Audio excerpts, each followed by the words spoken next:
Kemarin saya mengunggah tentang apatisme seorang pemuda yang dalam mensikapi pemilu 2024, di mana dia melihat baliho itu sebagai satu ungkapan yang berlebihan dan sia-sia dan mengganggu,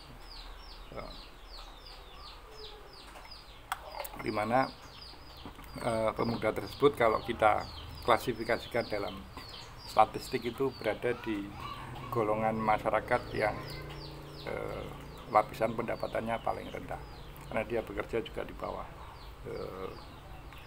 UMR. Nah,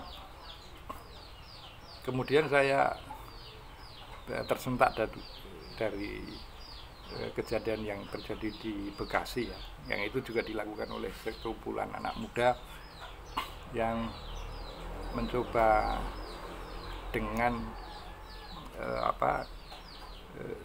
sumber dana sendiri. Mereka mengadakan fundraising untuk membuat satu videotron tentang paslon tertentu, ya. Ini kalau kita komparasikan, ini satu kontradiksi yang mencerminkan adanya kesenjangan sosial. Nah, kalau di unggahan saya yang dulu juga pernah menyinggung tentang disparitas pendapatan, kemudian disparitas kriminalitas atau kejahatan. Ini yang kali ini kita temukan adalah disparitas kesadaran. Jadi sebetulnya taruhlah dua kutub ekstrim ini, ya. Seorang pemuda yang apatis dengan pemilu yang akan datang, kemudian di satu sisi ada sekelompok pemuda yang dengan kesadaran tinggi untuk berpartisipasi secara sukarela terlibat dalam kontestasi pemilu. Nah, ini kalau kita kulik alam bawah sadar, nah ini ya spekulasi, sebetulnya ini sama antara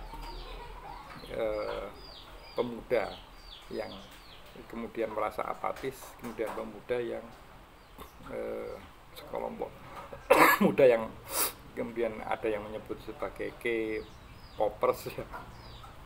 K-popers atau ini yang dari kalangan milenial dan Gen Z itu menatap pemilu yang akan datang itu dengan penuh partisipasi. Kalau kita kulik bawah sadar,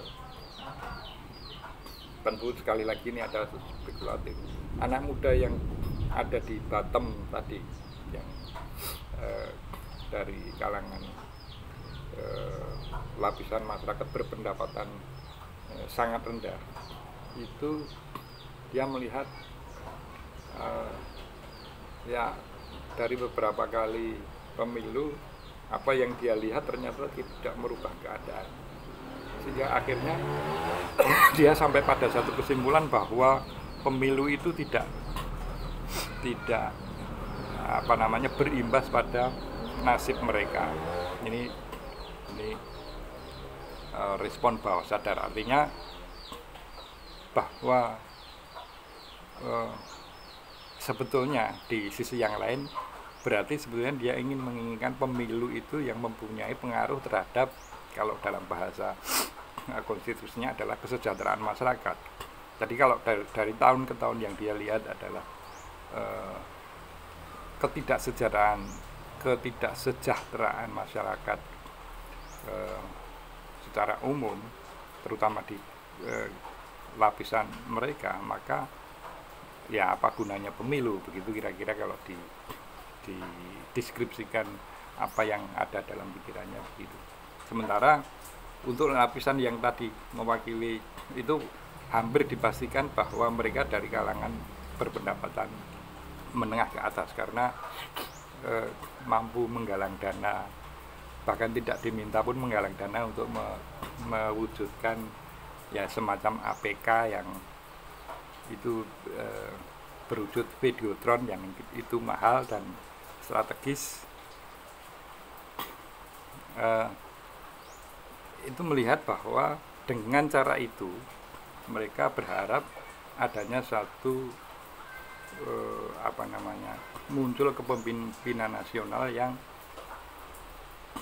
bisa sesuai dengan ekspektasi mereka, bahwa akan ada perbaikan dari sisi kualitas kesejahteraan.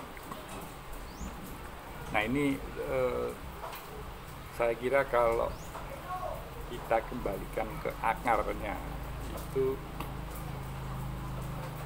saya sebagai Ketua Umum Partai Buzzer Konstitusi selalu melihat situasi seperti ini berdasarkan kepada ketidakmampuan kita menerjemahkan pasal 27, pasal 33, dan pasal 34 dalam Undang-Undang Dasar 1945. Karena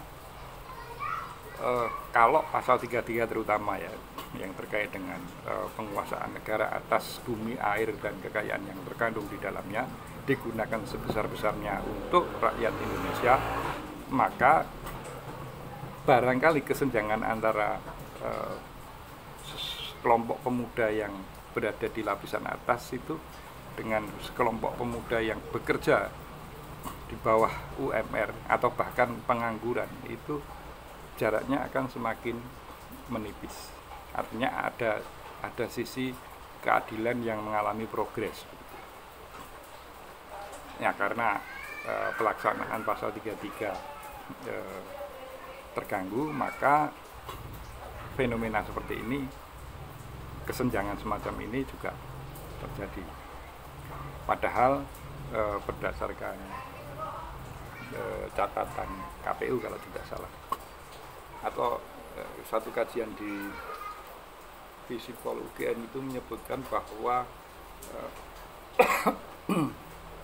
jumlah pemilih dari kelompok Gen Z dan milenial ini mencapai 52% lebih ya. Artinya itu satu angka yang besar yang akan menentukan perjalanan pemilu yang akan datang. Tetapi kalau kita lihat disparitas kesadaran tadi, maka ini akan menjadi catatan tersendiri dari terselenggaranya pemilu secara jujur dan adil. Karena meskipun tidak bisa diungkapkan bahwa pemuda yang berasal dari kalangan lapisan bawah tadi juga tidak melihat adanya kejujuran dalam proses pemilu yang pernah dia saksikan, dan kemudian diekspektasikan bahwa pemilu juga nanti barangkali kurang lebih akan berlaku penyimpangan di sana sini. Itu fakta yang ada di dalam benak masyarakat. Salam konstitusi.